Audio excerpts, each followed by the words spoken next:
Magandang umaga mga ka-happy hour. Narito ang mga balita para sa MBC TV Network News Update 9 AM edition.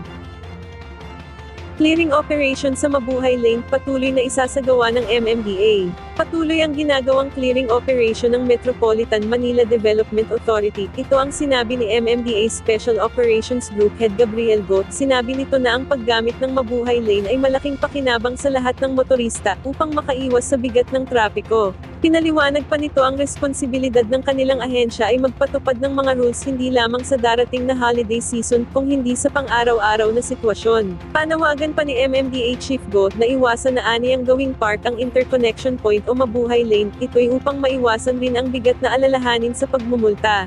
Kasama rin sa mga ipapatupad ng MMDA ang pagtatangal ng mga nagtitinda sa mga sidewalk.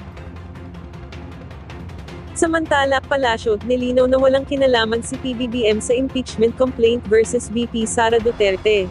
Mariing iginiit ng Malacanang na walang kinalaman si Pangulong Ferdinand Bongbong Marcos Jr. sa impeachment complaint na isinampa laban kay Vice President Sara Duterte sa Kamara.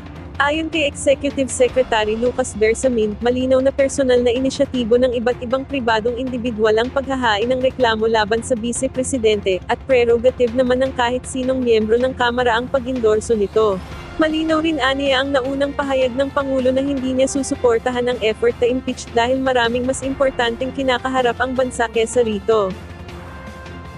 Sa iba pang balita, La Nina season inaasahang papasok ngayong Disyembre.